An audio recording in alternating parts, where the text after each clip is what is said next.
Olá, sou David Martins do David Martins Engineering. Sou Sérgio Sena da Sena Electronics e bem-vindos ao episódio 29 do Podcast Eletrónica Portugal. David, 29, hein? Está quase. Está quase a sair de casa dos pais. Está quase mesmo. Está quase. Pois é, episódio 29. Hoje temos algumas coisas preparadas para vocês, dentro dos segmentos que nós costumamos fazer. Surgirem umas coisas novas e acho que vocês vão gostar. E no fim, os eventos também têm umas workshops e seminários para vocês, para quem estiver interessado, claro. David, esta semana como é que foi? Olha, esta semana foi só trabalhinho, quase das 9 às 6, mas ainda tive tempo para andar a desmontar um paquímetro, que eu tinha aqui umas dúvidas. Pois, e consegui com um paquímetrozito de 5 euros sacar a trama de comunicação. Sim. A trama de comunicação daquilo. E sim, e aquilo funciona até bastante bem. Consigo resolução de 0.1, aliás 0.01 mm, apesar do paquímetro só ter no ecrã a resolução de 0.1 mm.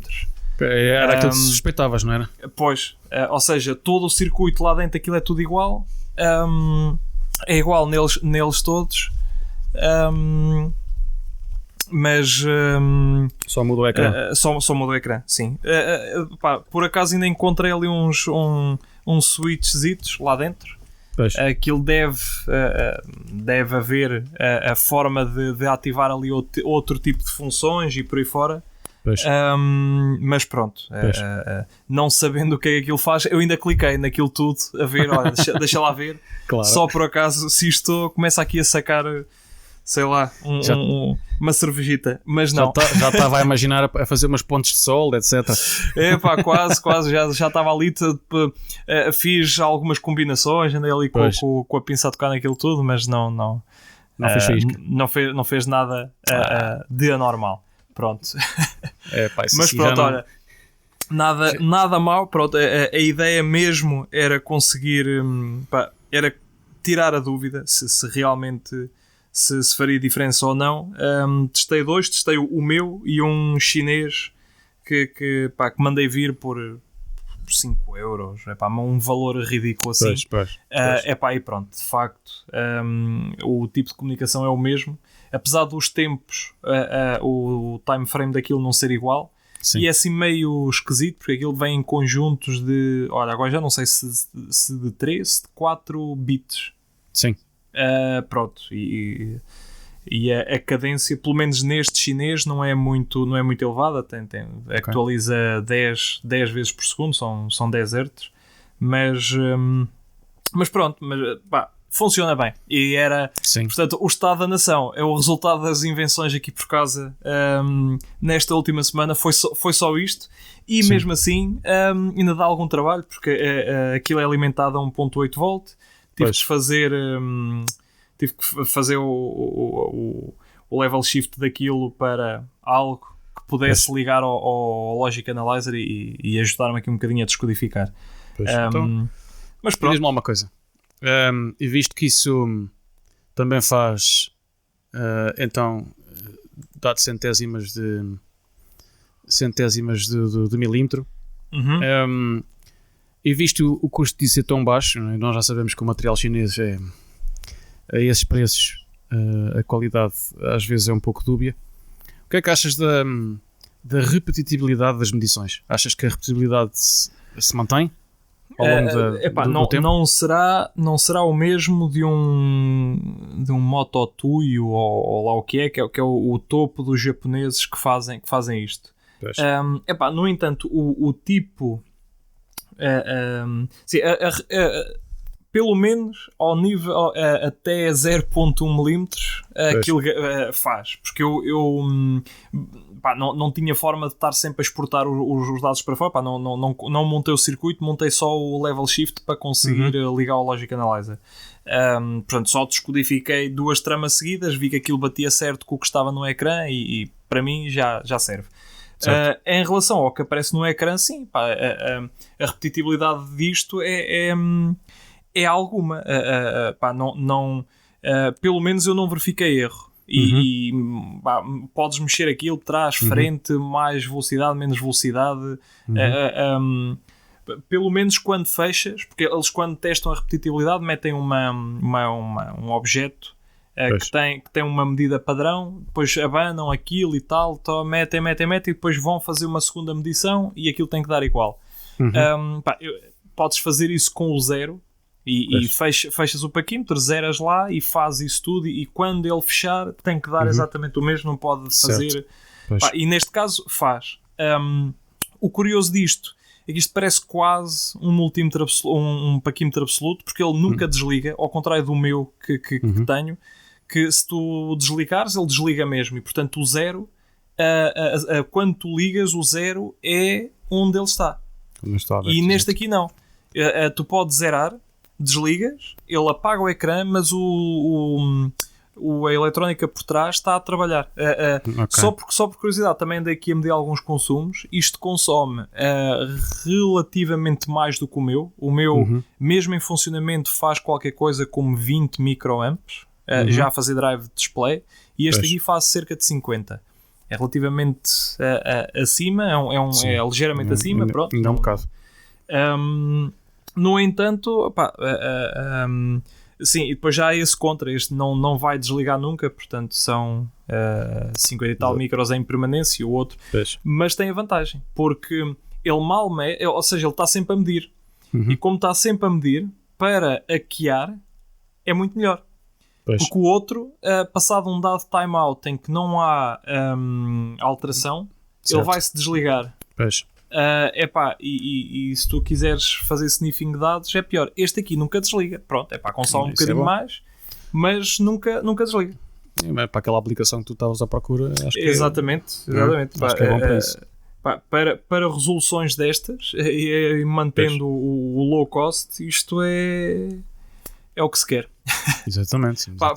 Lá está, isto paga-se tudo, até a ideia. Para já, esta era a melhor ideia que tinha, mas já agora, se tiver por aí algum ouvinte que queira fazer uma indicação de qualquer outro sensor linear, ou seja, aquilo que eu pretendia medir era o displacement linear até alguma resolução.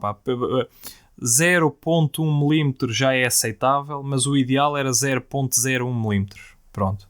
E é o que estou a conseguir com o paquímetro. Sei que há umas coisas que são os LVDS, ou o que é, que são umas guias lineares, aquilo usa 2 indutores em cima, um em baixo na parte móvel, e depois já à medida que aquilo vai mudando, a frequência de oscilação dos dois muda também, e portanto consegues estipular por ali a distância de movimento. Mas não acho uma solução tão bonita como este.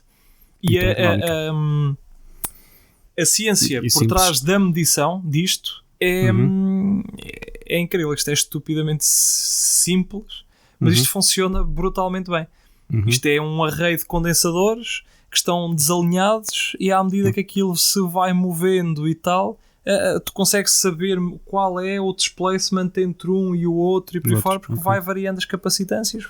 Isto são 2 pentes a correr um de cima do outro, porque como é que chama o paquímetro, o braço de medição, aquela parte móvel, onde às vezes aliás, onde eles imprimem a régua por cima, ou onde imprimem a escala, por trás disso, isso é só um autocolante, por trás disso está uma PCB com o tal cobre cortado, e depois vai fazer match com o outro, com a parte móvel, e está feito. Esse método está bom, e é um método bastante económico porque se é só um PCB, não é? 2 PCBs, e logo aí acho que sim. Pá, se mantém, tem esse grau de medição e a repetibilidade é boa, pronto, acho que pelos custos também ganhou, win-win para os dois lados. Pois, é isso mesmo. É assim, bom, mas tenho mais qualquer coisa para acrescentar, mas... Diz lá que estavas aí não, vamos... acrescenta a seguir, pá, porque é mais uma curiosidade do que outra coisa, portanto, acrescenta a seguir. E então, conta lá por aí como é que foi a tua semana. Olha, esta semana estive de volta de mais... quer dizer, entre as minhas coisas e as coisas lá do serviço, a semana passou. E então, lá do serviço já tenho um projeto novo. Olha, boa. Tenho mais um projeto novo e pelo menos já tenho trabalho até março. Tenho o calendário cheio até março, em termos de projeto. Mas não era bem disso que eu queria falar. Primeiro, tenho 2 coisas que eu queria falar. A primeira é das coisas aqui que eu estava a fazer. Esta semana foi a empacotar mais encomendas, que isto agora de repente vieram as encomendas. E já estou a fazer um novo pedido à JLC PCB, mais uma fornada de placas. E pronto, esta semana andei a fazer isso. Não estive a criar cá em casa, estive só a empacotar.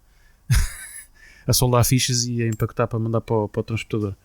A outra coisa que eu queria dizer é mais uma curiosidade, é que finalmente, e ao fim de 18 meses isto, sabes que às vezes nós estamos a trabalhar numa empresa um certo tempo e só né, os projetos demoram a fazer, isto tem o seu grau de demora aquele processo, aquele trâmite todo, e ainda por cima num tipo de trabalho, o serviço que eu estou agora, as coisas demoram muito mais tempo, porque pronto, primeiro demoram a desenvolver, depois demoram a testar, depois demoram a fabricar, depois demoram a mandar, e depois demoram a lançar, e isso demora tudo. Ora, o primeiro projeto que eu fiz na empresa, que acabei em setembro do ano passado, portanto já passou um ano, foi oficialmente lançado no início deste mês. Não me recordo se foi no dia 1, se no dia 3. Mas chegaram a fazer lançamento, ou seja, já lançou mesmo tipo, a placa que eu fiz, o payload que eu fiz lá para cima, que é uma dos payloads do CubeSat, finalmente já foi. Depois do processo todo de testes e qualificação e passou tudo, etc., já está lá em cima e os resultados são espetaculares. Por acaso, o colega, principalmente o colega que fez as especificações, né? Ele é que tem que lhe tirar o chapéu a ele. Merece merece como é que eu vou dizer? Merece, pronto, as palmadas nas costas, porque ele realmente, eu converti as especificações dele numa PCB, não é? Okay. Não posso dizer que eu tenha criado o projeto raiz, mas foi ali um trabalho de equipa entre os dois e já está lá em cima e já está a dar resultados cá para baixo, o que é bom. Ok, bom, é muito bom, não é só bom. É muito bom, foi o tipo um respiro de alívio, do tipo, ok, pronto, é o primeiro nesta empresa, e está a funcionar, é isso que a gente quer. Portanto. Boa, pá. Agora o segundo deve ir em janeiro, fevereiro, talvez. Portanto, isto é tudo assim, espaços de tempos a tempos, não é? Pois. Pá, mas se chega lá acima... O que importa é chegar lá acima e não arrebentar para o caminho. Assim que eu ouvir o press release da tecnologia que está lá em cima, assim que houver o press release, eu depois falo outra vez. Não sei se tenho que confirmar se eles já fizeram o press release, que eles costumam fazer sempre muitas coisas e explicam até a tecnologia que está lá em cima, mas eu não sei se fizeram ou não para este específico, porque é um projeto completamente novo que veio fazer o upgrade de um sistema que eu já tinha, mas era muito mais fraco do que está agora. Pois. E se eles já tiverem posto isso nos mídia cá fora, então eu falo aqui e explico realmente o que é que aquilo é, que é muito giro, é muito interessante. Pronto, olha, foi assim a minha semana e já comecei com mais coisas novas e olha, cá estamos a fazer também aí, a pôr em papel umas ideias novas também. É o que é preciso, É o que é preciso. E pronto. E foi assim. Então vá, Conta lá que estamos todos em suspense para aquilo que tu vais dizer. Não tem suspense nenhum, pá, não. Mas hoje utilizei uma pequena ferramenta que quase todos sim, agora já tudo vem com aquilo, que quase todos nós que temos osciloscópios em casa têm. Pois. Mas se calhar eu pelo menos nunca tinha tido necessidade de usar aquilo, mas faz uma diferença enorme. Então, que é, estás a ver as pontas dos osciloscópios? Aquelas molinhas? Exatamente, as molas. Essas molas. Muito fixe. Eu hoje estava a conseguir medir uma coisa mega bizarra, que era... eu primeiro precisava de medir um sinal andava a medir ruído. Pronto. E conseguia medir o próprio switching da comunicação. O problema é que chegou a um ponto que eu já estava a medir aquilo em todo o lado. Ou seja, mesmo no plano de massa, onde quer que eu tocasse, em qualquer soldadura que tivesse ligada à massa, eu conseguia ver aquele ripplezinho lá. Bom, mas aquilo chegou a um ponto em que eu liguei a garra à ponta mesmo e com as duas a fazer uma espécie de um loop, tocava com o metal num pino qualquer de um condensador que tivesse ligado à massa e lá estava o sinal. Caramba, que raio de coisa se passa aqui. Lembrei-me, olha, vou parar de fazer isto assim, até porque não dá jeito. E para ter certeza que estou a medir os 2 pontos próximos, vou buscar a mola. Eu não sei como é que me lembrei de ir buscar a mola, mas em boa hora me lembrei daquilo, porque de facto não tem nada a ver. O sinal medido é completamente diferente. Aquele ruídozinho que eu estava a ver desapareceu, aquilo não existia. Aquilo existia somente por ter lá agarre. Agora, questão, porquê aquilo aparecia então? Será que era radiado? Está bem que aquilo era um switchingzito a 8 megas, que seria a comunicação do SPI, neste caso. Pois. Mas tens que ver. Eu acho que eu já tive esse problema. E resolvi exatamente da mesma maneira. Usando a molinha. Com a molinha. Cheguei à conclusão, em conversa na altura com outro colega que lá estava, chegámos à conclusão que era o loop da garra estava a fazer indutância. Fazia de indutância de antena. E então estava a captar o radiado e, além de ter indutância, obviamente também aumentava o sinal.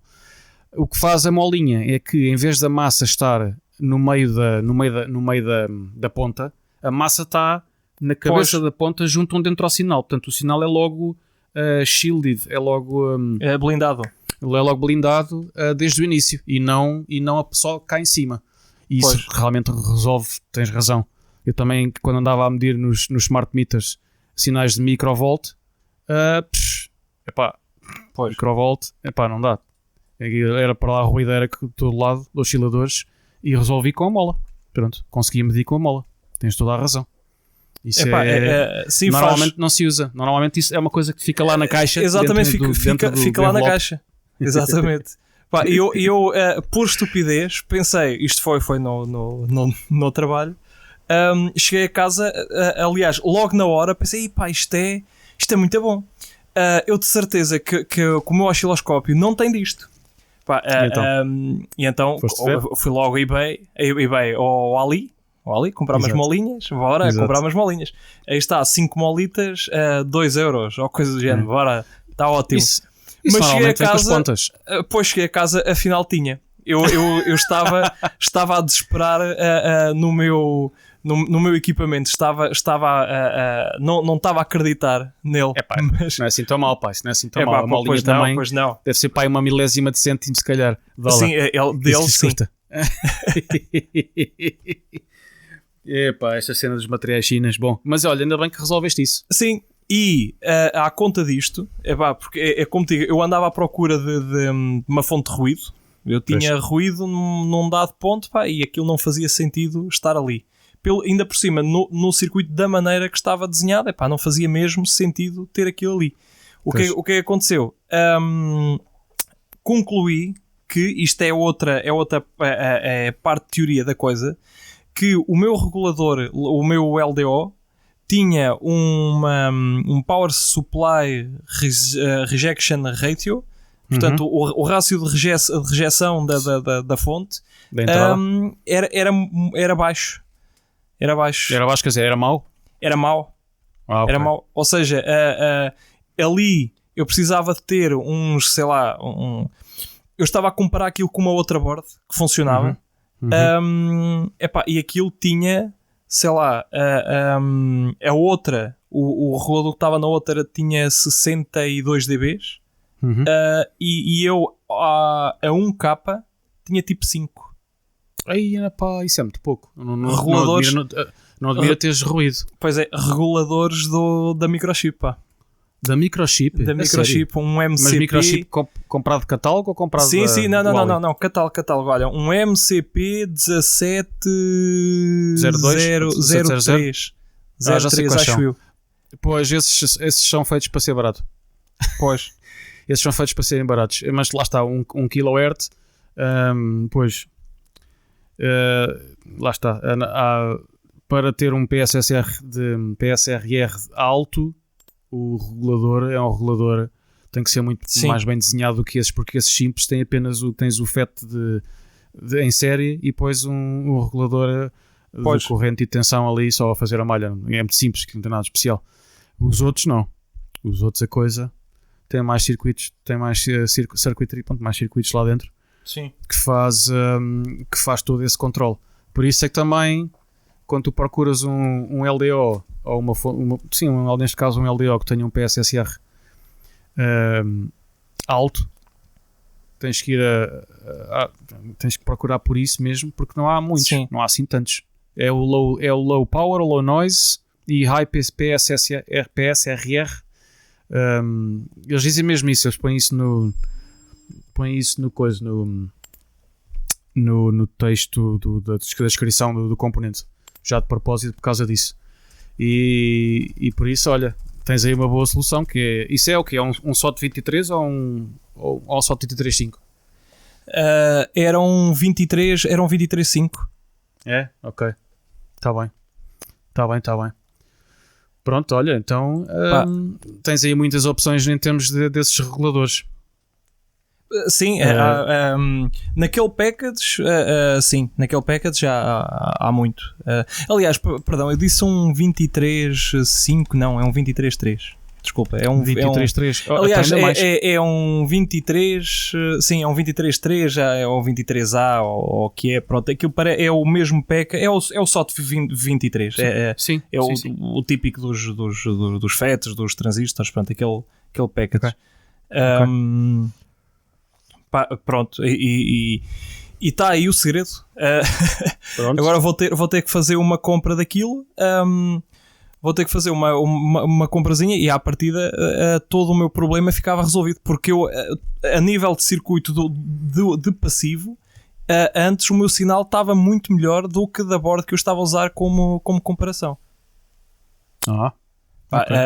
Depois admirei-me, claro, é que depois do regulador, porque é que aquilo na outra que eu estava a comparar o ruído desaparece e na minha, aquilo passava, pronto, havia uma atenuação, mas passava. Pois realmente nessa frequência 5 dB é muito pouco comparado com o outro. O outro regulador qual é já agora, por curiosidade? Era um TLV, era um da Texas, obviamente. Texas, pronto, claro. Esses são bons. Texas, claro, tinha que ser. Podia ser, aliás, eu não sei, a Analog também tem, agora a Analog comprou a Linear. Tem. A Linear era muito bom em reguladores de tensão também, muito bom mesmo. Muito. Em cenas analógicas, a Linear era a Linear e a Intersil, grandes concorrentes uma da outra. Pois. É assim, eu encontrei a alternativa, aquilo também por... ficou barato. Também é a diferença de dar 20 cêntimos para um LDO ou dar 70 cêntimos. Pronto, e já passo para um que nas mesmas... nas mesmas condições deixe de ter 5 dBs. Sim, porque aquilo, eu estou a falar 5 dBs, ele no máximo tinha para aí 40. Só que a 1K, aquilo imagina um V invertido, com o piquinho mesmo num K, e dá 5 dBs aí. E agora consegui um que no pior dos casos faz 50. Já resolve isso. Já resolve. A diferença é que eu tinha 7 mV de ruído. Pronto. E a board com que estou a comparar tem 1.2, uma coisa assim. Pois, convém explicar se calhar que 7 mV para circuitos convencionais não é nada, mas para aquilo que estás a fazer é muito. Não é? Pois. Eu sei o que tu estás a fazer, por isso é que pois é isso, também não posso alongar muito, mas sim, o que eu posso dizer é que aquilo que pretendo medir anda ali no range já num bom dia no range de algumas centenas de microvolt. Pronto, mas tem assim num bom dia. Ok, pronto, é isso, olha aqui do meu lado. Era só isso, pá. Às vezes a malta tem as coisas em casa, mas não sabe o que lhes há de fazer, quase. Às vezes é porque não precisas. Nunca chegaste a precisar. É só por isso, não é? Acontece, eu em casa nunca me lembro de ter usado isso. E isso quer dizer que, pronto, também tem a ver com o tipo de projetos que eu faço para mim, comparativamente ao que eu faço na indústria. Pois. Estás a ver? Não, se calhar, pronto, não aconteceu isso. Isso resulta para RF e sinais débeis. Como eu nunca tive que fazer nada em casa nesse patamar, dediquei-me assim às cenas da música, que não precisa tanta precisão. Pois é olha, então passamos se calhar ao segmento da teoria. Temos aqui uma série de coisas, vamos esmiuçar pelo menos uma. Eu recebi, já ando aqui a ser empurrado com a barriga já há algumas semanas, hoje vai, que é, eu recebo, não vou dizer centenas por semana de newsletters, mas umas largas dezenas sim, e eu vou tirando notícias daqui e dali, assim como tu, não é? E também é assim que nós vamos construindo o podcast. E então, uma das notícias, curiosamente até é da Microchip, mas eles agora têm um bom departamento de analógico. Criaram para, eu não sei se isto é uma criação mensal ou se não, foi esporádica, foi pontual, é uma criação pontual. Criaram um Analog Design Book, e este Analog Design Book chama-se Analog Design in the Digital Age, ou seja, design analógico na era digital. E pronto, obviamente, sendo uma marca que lança uma coisa destas, isto também tem conceitos de marketing, obviamente. Mas se conseguirmos esquecer a parte do marketing, tem aqui nesta publicação alguns artigos que eu acho bastante pertinentes na parte do analógico. E atenção que isto tem aqui algumas coisas que infelizmente não se ensinam na universidade. São daquelas coisas que se aprendem na indústria, e algumas das coisas é só para quem quer saber isto. Pois. Isso logo é quase como tudo, Certo, obviamente. Logo o primeiro artigo que eu acho que é espetacular. Qual é a diferença entre op-amps CMOS e bipolares? Ok, qual é a diferença entre ambos e quais são as melhores aplicações para cada um e as diferenças? E eu achei este artigo, estive a lê-lo, já sabia a diferença de cada um, mas quis ver a perspectiva do engenheiro que fez o artigo. E gostei bastante. Não vos vou dizer, vocês vão ler, porque este e-book tem mais coisas. Tem aqui depois uma parte evolutiva dos amplificadores de instrumentação, sendo construídos com amp-pops convencionais ou já comprando um chip que é o próprio amp-pop de instrumentação, amplificador de instrumentação. Tem, tanto um ou outro tem vantagens, digo-vos que eu já usei os dois tipos, já construí o meu amplificador de instrumentação com amp-amps, fiz aquela montagem de diferencial e tanto um como o outro funciona, e eu, às vezes, escolher um ou outro também tem os seus quês. E depois tem mais algumas application notes de filtros, da parte de filtros e anti-aliasing para sistemas de aquisição.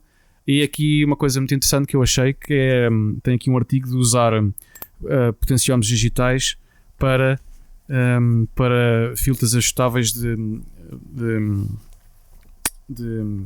low pass. E eu achei isto muito interessante porque isto, para a parte do áudio, eu já vi isto alguém a fazer nos equipamentos profissionais de áudio, de instrumentação, e aqui numa aplicação diferente também foi bom ver a perspectiva do engenheiro. Pronto, olha, é um e-book curto, tem apenas 30 páginas. Isto, se esprememos esta coisa, isto vai lá para os 15 se calhar, pois tem aqui marketing pelo meio, mas apesar do marketing, como eu já disse, tem interesse porque eles põem artigos de propósito, onde obviamente querem vender os componentes deles, mas depois esmiuçam e põem muita teoria pelo meio, e é essa teoria que nos ajuda a ser melhores, a aprender umas coisas que por outra forma não iríamos aprender, a não ser que fôssemos para os livros outra vez. E eu achei interessante e resolvi falar disto aqui. E bem, pá, atenção que e apesar de ser algo da microchip e tal, eu de vez em quando, por quase desporto, vou consultar o que é que a microchip é muito boa em documentação maçuda. Sim. Basta ver os datasheets dos PICs, aquilo tinha 800 páginas, coisas, aquilo era uma doença. Sim, os mais complexos, sim. Sim, eles eram muito bons nisso. Pá, e de vez em quando eles têm app note sobre os mais variados temas, as mais variadas montagens, e às vezes por desportivismo quase ando a consultar o que é que eles para ali têm, e às vezes quando vou pegar num projeto novo, deixa lá ver só por acaso se estes gajos têm alguma coisa a dizer, e encontro sempre informação mega útil. É o bom das app notes, eu adoro app notes porque sim. Tem o suminho todo. São bíblias de informação técnica. Tu tens ali, uma app note já compridita tem 10 páginas, ou na média as app notes não costumam ter muitas páginas, mas tudo aquilo, tu sabes que tudo aquilo é suminho, não podes deitar nada daquilo fora, aquilo, se lá está aquilo escrito é porque tem que ser. E então pronto, eles são vale a pena ler. Já que estamos a falar neste assunto dos app notes, eu já agora também aproveito para comentar que sim, eu também faço o mesmo esporadicamente. Vou a várias marcas, ok? Vou a várias às marcas grandes, a Microchip, a ON, a Texas, a Diode, a ST, todas têm e-books e app notes e uma série de coisas. E realmente, sim, tem muita informação. E outro conselho que eu posso dar é que, especialmente as marcas mais antigas, como é a Texas, era a Texas e havia qual era a National, mas a National agora é Texas, e havia outra, já não me lembro qual é, que tinha também um manancial de informação muito grande, mas pronto, já foi comprada também. A Renesas também é outra que também tem muita informação boa. A Renesas. Pronto, o que é que o conselho que eu vos posso dar é, vocês vão aprender muita coisa ao fazerem isso, porque está ali informação que é gratuita e alguém teve que a mastigar, e aquilo é como se fosse um paper de investigação. Sim. É claro que obviamente têm todos um segundo conceito, que é o marketing, que eles querem vender componentes, mas se forem aos anos 70 e 80, às app notes e dessa época, dessa era, vocês vão ver que contém muito, conseguem encontrar app notes interessantíssimas do ponto de vista teórico e obviamente quem gostar do analógico. Disso foi a entrada dos sistemas digitais, portanto aquilo estava muito embrionário, é tudo muito simples nessa altura, mas eu gosto do analógico, portanto eu fico deliciado a ver aquelas app notes e o que eu já aprendi com as app notes antigas dessa época, algumas ainda escritas à mão, que são scanadas pelo pessoal e são postas depois em PDF. Fantásticas, aprendi muita coisa. E portanto, o conselho que eu posso deixar é, se tiverem disponibilidade, vão a essas datas, vão ter que ir a uma marca mais antiga, como é a Texas, provavelmente. Texas Interseal não, era National, mas pronto, agora é Texas, está tudo na Texas. E vão encontrar lá muita coisa. Portanto, olha, fica o meu conselho, que acho que podemos todos aprender, porque nós engenheiros temos que fazer esse trabalho porque a empresa nos, entre aspas, obriga, mas ao menos fazemos uns para os outros quase. Sim, yeah. Mas olha, em relação, claro, tem toda uma máquina de marketing que depois financia essa questão das app notes, ou seja, eles colocam tudo numa perspectiva mais simples para incentivar o uso dos seus produtos. Mas pá, em grande parte elas não diferem assim tanto. E portanto, ler uma app note da Microchip para, sei lá, para um step up, toda aquela parte teórica que acompanha aquilo vai ser igual para todos. Eu nem que eu queira montar um circuito da Analog ou da Texas ou uma coisa qualquer. Ou de outras marcas não tão grandes e que também não têm tanta documentação quanto isso, é possível fazer-te valer da informação que está ali, pá. E aquilo, a teoria em si, e pelo menos quando começa a envolver cálculos, qual é que é o valor da tabela X e não sei o quê, pá, essas tabelas depois são comuns, mesmo no IC mais barato, mais vulgar, aquilo está lá. É possível extrair de lá a informação e calcular tudo na mesma. Mas pronto, e hoje em dia as marcas não fogem sempre. Claro, há marcas que são mais especializadas numa coisa, mas estamos a falar de pequenos nichos em que está aquela marca e nada mais. Mas na eletrónica vulgar do comum mortal, digamos assim, aquilo fica mais ou menos tac a tac. Eu posso ler uma app note de uma e extrair dali todo o conhecimento para ir montar um circuito de uma baseado com IC com outro componente, sim. Exatamente, sim. Tens toda a razão. E as app notes, pronto, são aplicações para quem escapou. Eu sei que há pessoas que não sabem bem o que é uma app note, mas é uma aplicação daqueles componentes daquela marca. É uma aplicação prática, mais ou menos. Sim, prática, às vezes do dia a dia, outras nem por isso, mas é sempre uma aplicação que eles desenvolvem e muitas das vezes foi uma aplicação que tiveram que desenhar para um cliente e convertem aquilo num paper, numa app note, para depois para o mercado, né? para o público. Público nós. Sim, público, o público deles somos nós. Sim. É mesmo isso. Pronto, olha, e fica aqui esta deixa. E muito bem. Deste documento que acho que é interessante. Sim, senhor. Força, olha, continua. E agora de coisas mais... Estavas aí a falar de app notes dos anos 60, 70 e afins. Passamos para o segmento de novos componentes. Tenho aqui dois componentes que achei interessante. E portanto, como é algo que apareceu agora durante esta temporada, durante esta temporada, se bem que este que vou falar já é de setembro de 2019. No entanto, continua a estar bastante atualizado. É o BQ21061. Portanto, isto é um IC da Texas. É um controlador, é um carregador controlado por I2C, é um carregador de baterias. Mas isto encontra-se em várias marcas, com várias formas, feitios, tipos, nada por aí além. Qual é que é aqui a diferença?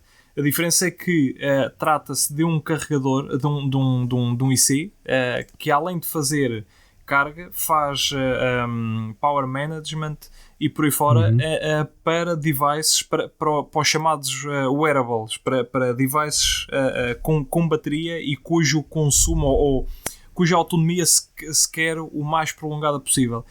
E aqui de realçar o chip mode, que já vou falar, que eu também não sabia o que isto era. O chip mode 10 nanoampere. O chip mode basicamente é o estado em que ele pode ficar para que... Chip com S. Chip com S, exato. Para quando é enviado, portanto chip de shipment,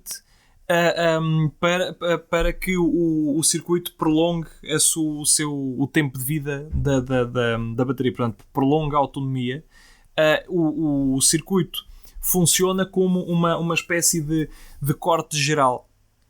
Então é possível ligá-lo e quando se desliga, ou seja, desligar eletronicamente a bateria do restante circuito, que será feito com os FETs e por aí fora, mas a corrente de fuga, portanto, que continua a passar da bateria em direção à eletrónica, e portanto é corrente desperdiçada, porque a ideia era, o ideal era não passar nada, era passar 0 nanoamps. No caso deste IC, eles conseguiram reduzir a corrente de fuga para qualquer coisa como 400 nanoamps. Para 10 nanos, perdão, eu estou a ler estou a ler no sítio errado, estou a pensar noutra coisa. 400 nanoamps é enquanto ele está a fazer power ao sistema, portanto, ou seja, enquanto o circuito se mantém no tal chip mode, que é totalmente com o circuito aberto com o circuito da bateria aberto, portanto, não há fluxo de corrente, existe uma fugazinha de 10 nanoamps enquanto está a fazer a alimentar o circuito, portanto existe um consumo, portanto a corrente consumida pelo IC, portanto, aí já será de 400 nanos, o que ainda assim continua a ser muito pouco e é perfeito para este tipo de aplicações, em que se requer, primeiro são devices alimentados a bateria, e por norma quando se tem devices alimentados a bateria é porque o requisito seguinte é manter o máximo de autonomia daquilo. O ideal é nunca carregar na vida. E este tipo de circuitos vem aqui ajudar bastante. Portanto, é uma espécie de um 2 em 1. Ele consegue desacoplar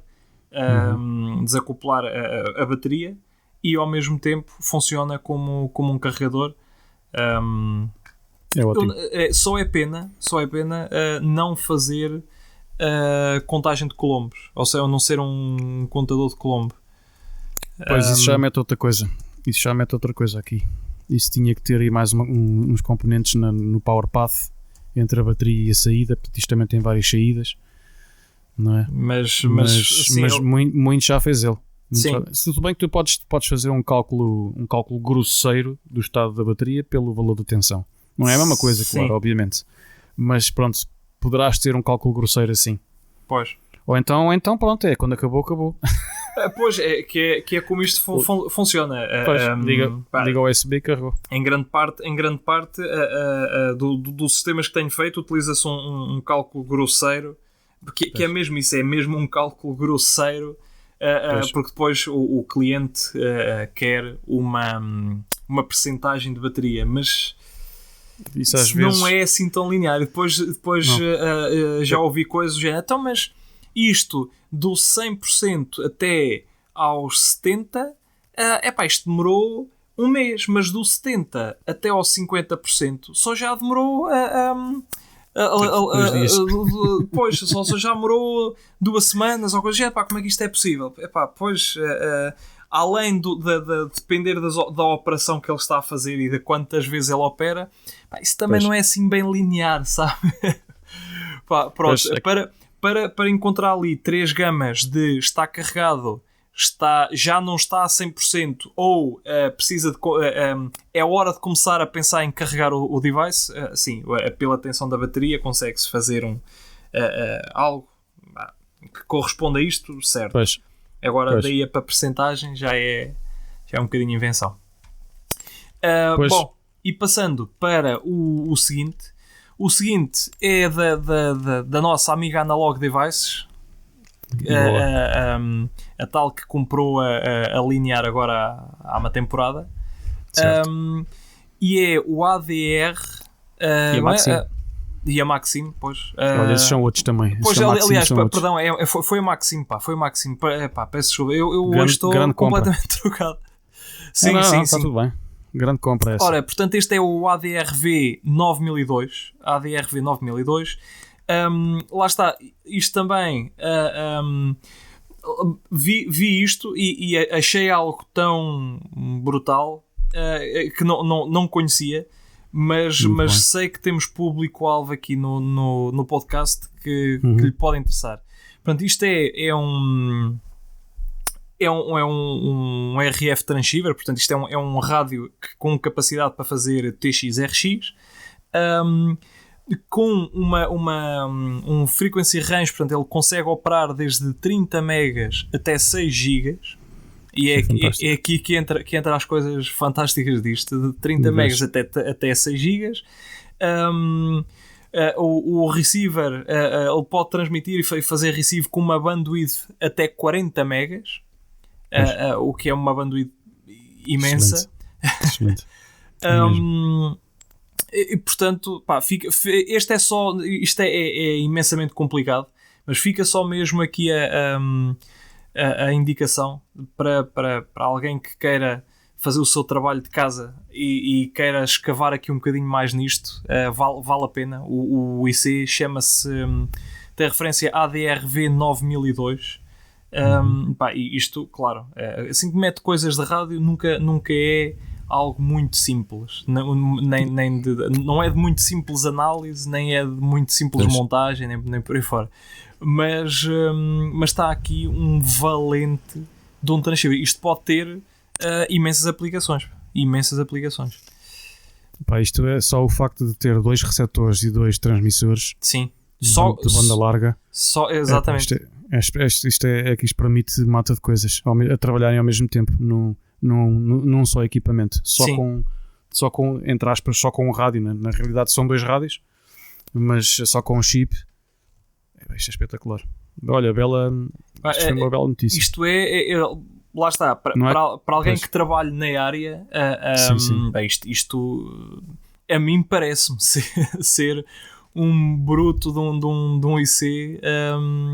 Um bruto de um IC, sim senhor. Isto está aqui uma obra-prima. Eu por acaso não consigo ver qual é que é a data de lançamento disto. Isto apareceu-me no feed de notícias, bom, mas o datasheet tem carimbo de 2020. E portanto isto deve estar em Engineering Samples. Sim, isto há de ser mais uns meses. Mas isto já tem. Isto é um chip que faz tudo. Já tem os sintetizadores, toda a parte de rádio e PA. E ainda tem a capacidade de fazer sincronização entre vários chips, se estiverem na mesma PCB. Isto é máquina. Está bem. Olha, bom find, e atenção, perdão. Falhou-me aqui uma coisa que parece que não, ainda é importante.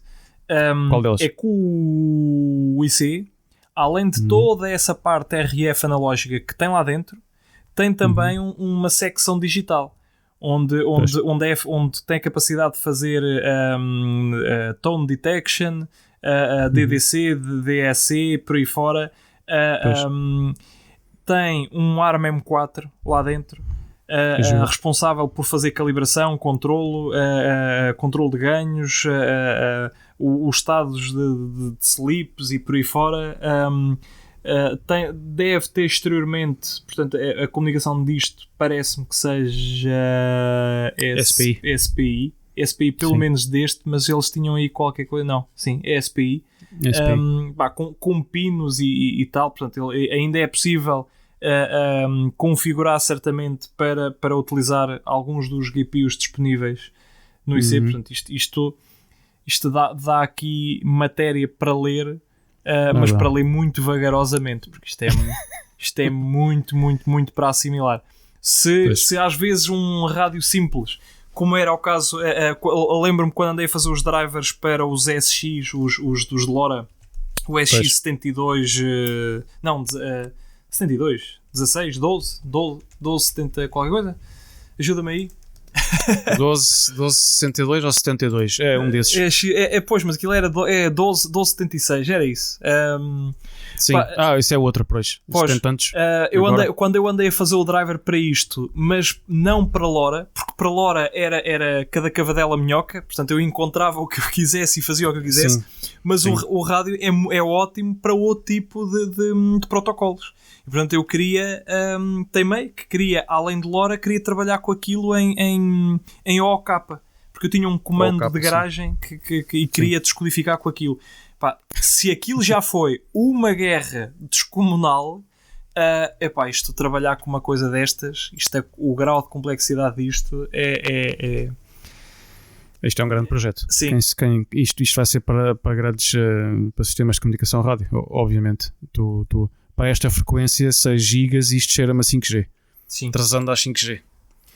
Eles por acaso, eles aqui nas applications têm aqui 40 megas de largura de banda entre transmissor e receptor. É isso. Portanto, trazendo de certeza. a 5G. Temos aqui para VHF, UHF e and cellular to 6 GHz. É isto. Pois. Mission Critical Communications. Portanto, e aí o facto de ter 2 rádios, isto é brutal. Isto é quase as BTS que estão aí nas serras. Aquilo sai uma carta, entra logo a outra e tu nem tens quebra de serviço. Não, pá, tá ótimo. Para quem quiser escavar um bocadinho, tem aqui onde perder uma noitita. Uma ou 2 noitinhas. Não sei se é só isso. Não, mas daquelas noites que ocupam vários dias, portanto, não é? Exatamente. Esmiuçadas são vários. É isso, tá portanto, volto a dizer a referência, é o ADRV 9002 da Analog Devices. Ok. E pronto, daqui do estado dos novos componentes está aviado para agora. Está aviado, até à próxima semana. Vamos então até ao segmento de indústria. Vamos falar aqui de uma das coisas que eu gosto de falar pelo menos uma vez por mês, que é o estado comercial dos semicondutores. Já recebi outra vez o relatório para o mês de outubro. Aliás, deve ter sido o mês de setembro, mas de qualquer maneira isto também estamos a falar de coisas futuras, portanto, lead times. Portanto, lead times e os custos e os preços de semicondutores. Ora bem, na parte dos analógicos, aqui as marcas mantêm o lead time, com exceção da ST e da ON, que é estranho. A ST e ON e os outros estão todos coisas. Os preços não aumentam para os analógicos, mas houve aqui um lead time de aumento de ST e de ON. Para os discretos, em termos de preços, os preços mantêm-se para este mês. Está aqui outra vez um aumento na ON, na ST e na Nexperia e na NXP de semicondutores discretos. Ora, isto, mais uma vez, a ST e a ON, alguma coisa está a passar na fábrica deles. Sim. Mais discretos continuam os discretos. Ora, Taiwan Semi, Toshiba, Vishay, nada especial. Aqui um aumento pequenino nos MOSFETs de potência da Vishay, 10-24 semanas. Mas os preços desses todos mantêm-se. Sim, desculpa. Só em relação há pouco, com o tal NXP também sobe, mas eles têm aqui mesmo a notinha que é devido à elevada procura de sensores de pressão para aplicações médicas. Portanto, isto ainda será resquícios de Covid. É possível. É Pressure Sensors and Motion Sensors, sim. Ora bem, semicondutores, memória. As memórias temos aqui, salvo erro, quase manter de lead times e de preços, com uma pequenina exceção na Micron em DDR3 e DDR4, que tiveram uma ligeira subida de lead time, mesmo assim o máximo de 14 semanas. Não é mau mesmo. E na ST as EPROMs subiram de preço, o que é de estranhar. A Samsung baixou o preço dos SSDs, o que é positivo, porque nota-se que está cada vez a sair mais SSDs e menos HDDs. As pessoas preferem usar SSDs nos computadores e menos HDDs, não é? Faz de um computador velho um computador quase novo. Um computador novo, completamente. Ora, onde nós temos grandes subidas de lead time e de custos é nos optoeletrónicos. Mais uma vez, a Broadcom, a Everlight e a Osram também avichei com subidas muito grandes. Se bem que todas as marcas têm subidas ou de lead time ou de custos. Não sei o que se passa no mercado em termos de optoeletrónicos, mas optoeletrónicos também estão a sair muito agora, cada vez mais se usam LEDs e não só. Sim, mas aqui estamos a falar, no caso da Broadcom, uma grande subida de lead time em couplers. Em optocouplers, pois é. Pois é, pá, portanto, olha, na Everlight igual, couplers. Igual. Portanto, mais. Sim, a ON manteu, também tem couplers e manteu, mas bom, vai saber. Seja 12, 824, pois... Toshiba também, couplers. Portanto, alguma coisa se passa na parte dos couplers. Eles podem estar a priorizar outros segmentos. Ok, por isso nós também não sabemos. Isto é um relatório muito... Sim, isto é muito de leve, sim. Sim, é muito de leve, claro. Passando a MCUs e DSPs, e pá, este mês... A Microchip, a NXP e a ST, grandes subidas de lead time, especialmente a NXP nos 16 e 32 bit e a ST no 32 bit. Sim. Dupla subida de lead times. Aqui uma coisa curiosa. Mas o curioso, eles têm aqui o comentário, o curioso é que é as famílias F0, F1 e F3. Portanto, isto corresponde aos M0s. E aos M0s e a alguns M4s. No entanto, eles têm todo um monte de famílias, mas pelos vistos o que está a empurrar isto, por acaso é muito, muito curioso, o que está a empurrar isto para cima ser as famílias, quer dizer, são as famílias mais mainstream, portanto é as famílias mais baratas. São estas. Apesar de eles terem lançado a família dos G0s, portanto é os micros já 95 nanómetros,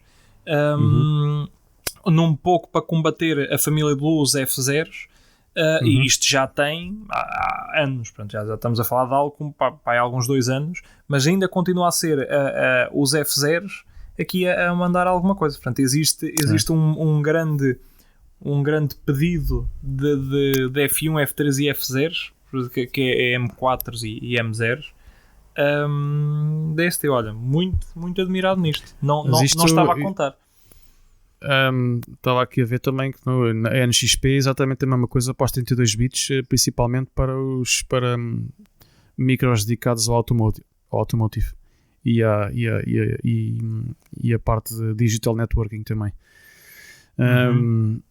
Portanto, sim, lá está.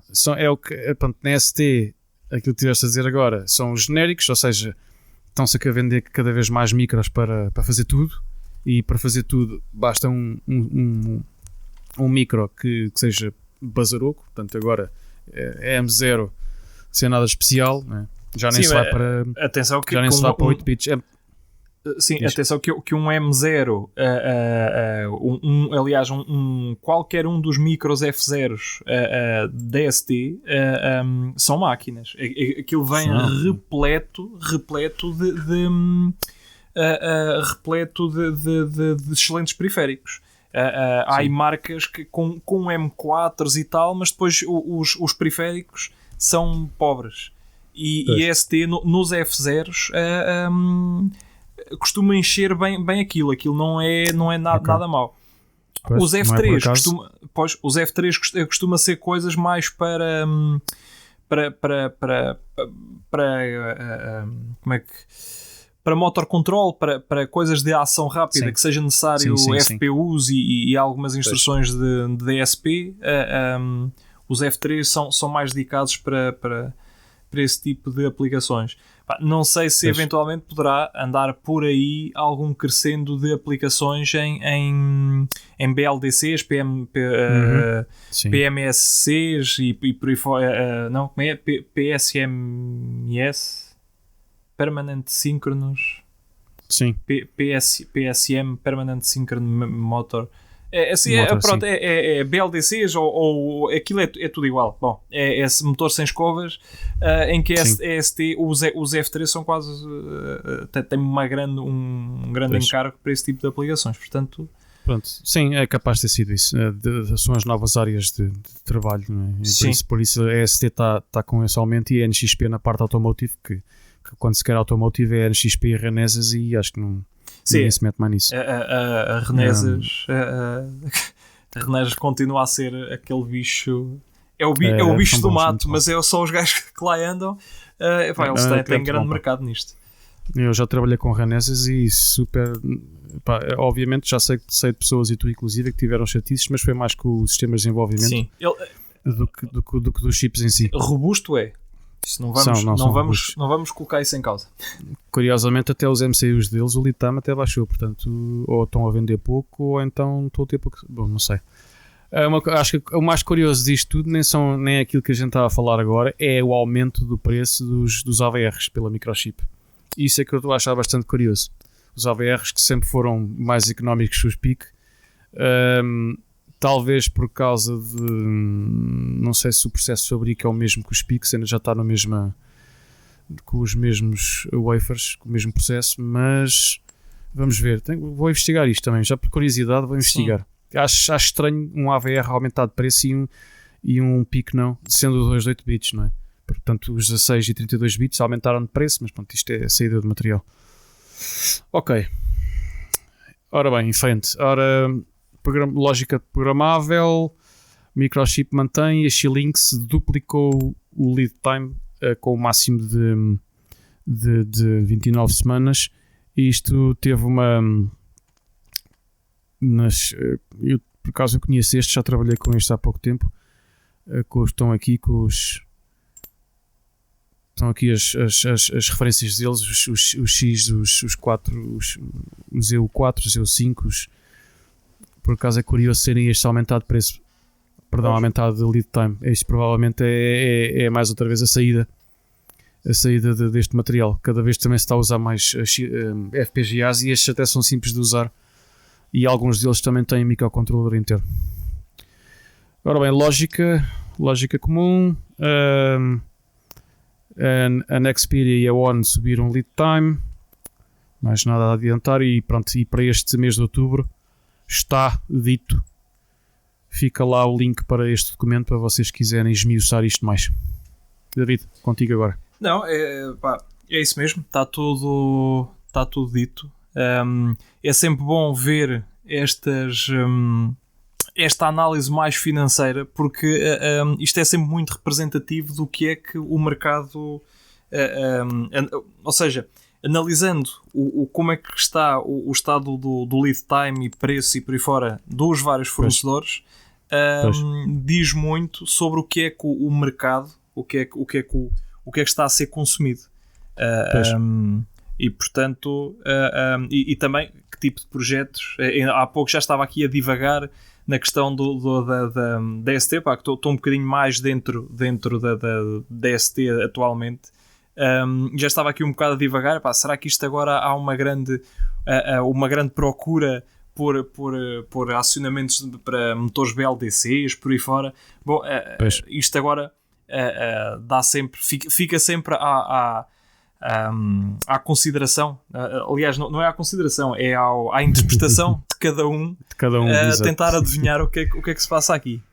Alguém há de saber, as marcas saberão de certeza, mas pronto, já damos aqui o overview geral, já é muito bom. Pois, está bem. Então, vamos então ao segmento dos eventos. Queres começar tu, desta vez? Pode ser. Portanto, ora, vamos lá, Gui. Ora, eventos, temos aqui um evento, temos um webinar Sim, nós na outra semana falámos de um que ocorreu agora a dia 13. Vou ver se consigo encontrar. Eu infelizmente não, era um de... muitas desculpas. Estou aqui a empatar. Porque eu perdi isso. Eu há pouco tinha aqui de lado o separador e por algum motivo fechei. Isso está aí no dia anterior, no documento do dia anterior. Está em azul negrito. O pessoal está aí do outro lado, está a pensar o que é que vocês estão aqui a falar, mas nós estamos... Ora bem, isto foi no dia 13. Foi no dia 13, eu tive lá acho que 5 minutos. Isto foi da Avnet Silica. Foi aquilo que aconteceu no dia 13, que era sensores para biosensing e image processing. É isso. Ora bem, eu estive lá, neste dia, foi uma chatice que eu tive reuniões o dia todo. Pois, é que eu meti o alarme e não consegui também ver. Era ver se conseguíamos... Ainda por cima começou às 8 da manhã. 8 da manhã não é a melhor hora para começar estas coisas. E ainda por cima são só de manhã. Os eventos são das 8 da manhã às 11h30. Não foi a melhor altura da semana para mim, não correu muito bem porque estive ocupadíssimo neste dia, mas ainda lá consegui dar 5 minutos. Estava lá uma pessoa a falar, acho que salvo erro, de monitorização remota de pacientes. Era uma palestra da Maxim com as coisas que eles têm para medical. Achei interessante. Mas isto está available on demand, portanto se vocês se registarem podem ver o webinar do início ao fim para este e para os próximos que vão acontecer. O próximo será no dia 20 de outubro, que é já esta semana que vem. Portanto, olha, que é sobre sensores para manutenção previsível, predictive maintenance. Para manutenção preventiva, sim, aqui é. Preventiva. É isso. Ou seja, o meu português está cada vez melhor. Que é outra daquelas super interessantes, e posso dar aqui um exemplo como uma simples análise da vibração estrutural de uma máquina, de um motor, qualquer coisa, pegando nisso e fazendo... Aliás, eu acho que já falei disto aqui no podcast depois. Exatamente. Mas pronto. Dos vibrómetros, exatamente. Pegando nisto, fazendo umas FFTs e tal, e fazendo um envelope depois no resultado final, é possível começar a caracterizar, inclusive algumas falhas do género, numa máquina industrial, saber que o rolamento do motor gripou, ou o rolamento de uma passadeira que está a puxar qualquer coisa gripou, porque vão induzir vibrações diferentes ao longo de toda a estrutura. Isto é super, super, super interessante. Eu acho que a indústria do futuro passa por aqui. Não é parar a linha, não é parar hoje a linha durante o dia todo, porque depois de 5 minutos de eu ligar a máquina, isto rebentou. O grande truque está em eu saber que aquele rolamento ou que aquela peça já está a trabalhar para lá do que deveria. Portanto, eu já recebi um alerta. Durante a noite, a equipa da noite vai fazer manutenção para que a linha amanhã possa arrancar, portanto, e conseguir com isto levar o material até ao limite, que é disso que se trata a indústria. A indústria quer se um parafuso aguentar ali apertado durante 15 dias, eles não vão trocá-lo passado 2. Aquilo vão trocá-lo à hora de almoço do 14º dia. Claro. E portanto isso é interessante por aí. E vamos eu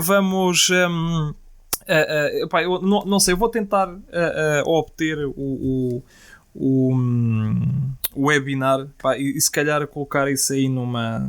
Porque eu tenho algum receio que aquilo fique disponível durante pouco tempo. Mas vou tentar sacar isso para mim. Sim, porque... pronto, isto nós pomos isso disponível durante algum tempo também. Sim. E quem quiser sacar de lá, ok, exatamente. Portanto, daquela lista da Avnet Silica, o próximo é no dia 20. Okay. E é logo às 8 da manhã. Portanto, inscrevam-se, aquilo é preciso estar inscrito. Mas é simples, é só porem lá o nome, o e-mail, não é nada. Sim. Depois recebem um convite para pôr no calendário e com o link do... Ora, aquilo não me lembro se foi para o Zoom ou... Já não me recordo. Foi por uma coisa qualquer.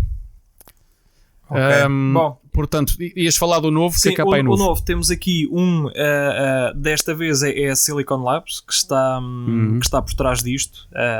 Obviamente, coisas que têm que meter rádio. Portanto, Silicon Labs. Exatamente, tinha que meter material wireless. Portanto, com o tema Smart Buildings. Portanto, isto é construir a infraestrutura wireless para o futuro. E isto é mais outro daqueles temas, ou seja, isto é quase tão bom.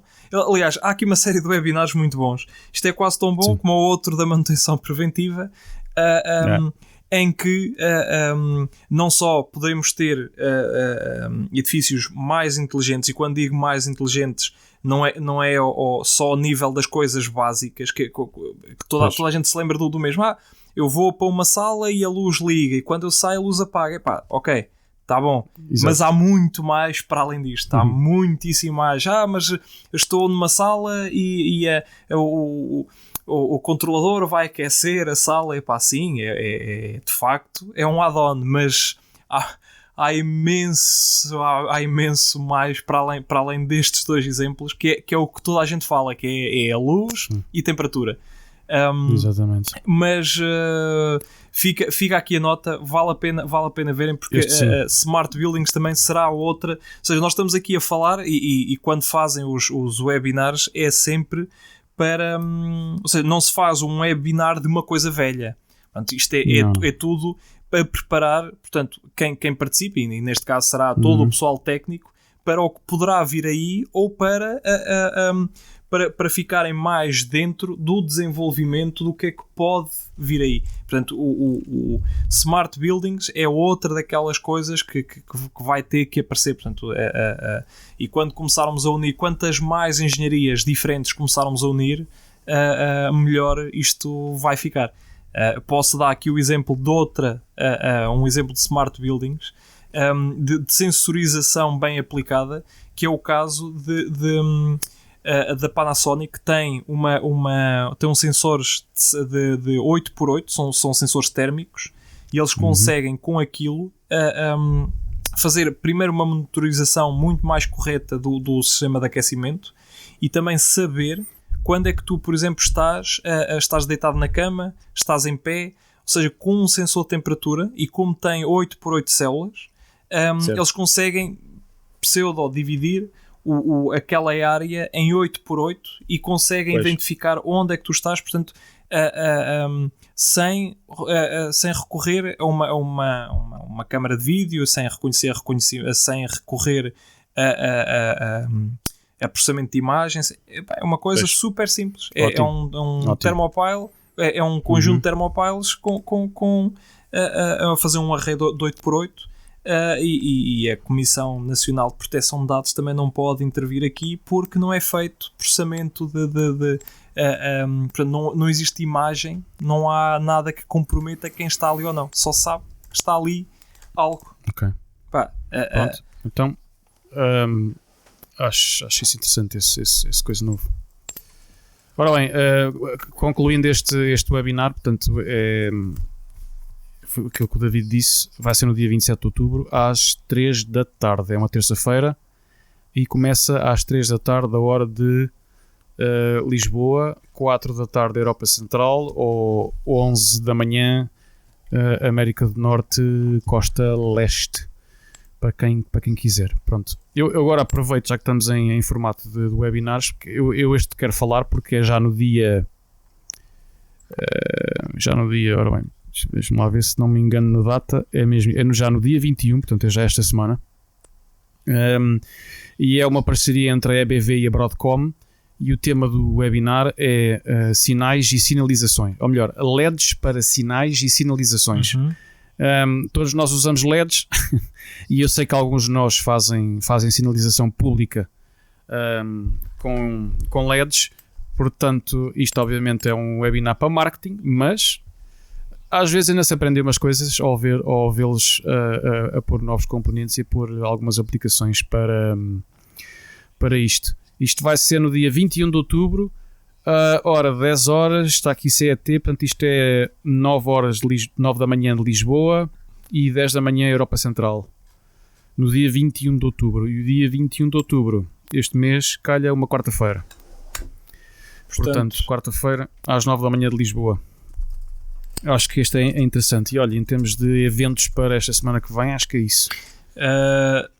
Pois, exatamente. Eu agora estava aqui com uma ideia na cabeça, porque já comecei a receber alguns mails e estava com receio que já me tivesse a escapar.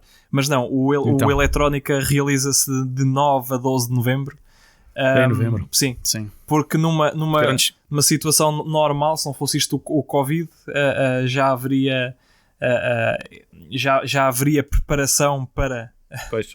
Mas pronto, ainda falta um bocadinho e falaremos nisso num próximo podcast. Falaremos. Num próximo episódio. Um próximo episódio. É um grande evento da nossa indústria e temos que falar nisso. E pronto, e olha, já passámos aqui 1h15. Sim, já vamos bem longos. Peço desculpa hoje que eu hoje estou com um ligeiro, grande bloqueio. Estou então a resvalar imenso. Tranquilo. Tudo bem, pronto, então para os finalmente da nossa parte, obrigado pela vossa presença neste que é o episódio 29. Obrigado por nos continuarem a mandar mensagens, pelos vossos comentários nas redes sociais e por mensagem direta. E pelas repartilhas também, pelas repartilhas. Pelas repartilhas Alemar, que eu sei que temos ouvintes Alemar. Porque o gosto é daquelas coisas do coitados, deixa lá meter gosto. Agora a repartilha tem muito mais significado, porque quer dizer que o podcast ou pelo menos aquele episódio fez mais sentido para a pessoa A, B ou C, e viu-se até na disponibilidade ou quase na obrigação pessoal de partilhar aquilo para a sua rede de contactos. Isso é muito bom. Quer dizer que nós estamos pelo menos a agradar a algum tipo de público. Sim, estamos a chegar lá. Pronto, isto nós sabemos que estas coisas constroem-se com o tempo e nós estamos já no 29º e estamos aqui fortes para pelo menos passar o chão e continuar. Pelo menos. Portanto, vamos em frente. Obrigado pelas vossas audições, pelas vossas partilhas. E cá nos encontraremos para a semana, David. É isso mesmo. Para a semana, mesma hora, cá estaremos. No mesmo local à mesma hora. Ligados pelo mesmo contrato de internet que hoje tem metade aqui a falhar um bocadinho, mas bom, aguentou-se até ao final, já não é mau. Tá, ótimo. Pronto. Bom, tchau. Saúde para todos. Forcinha. Tchau, até para a semana. Tchau.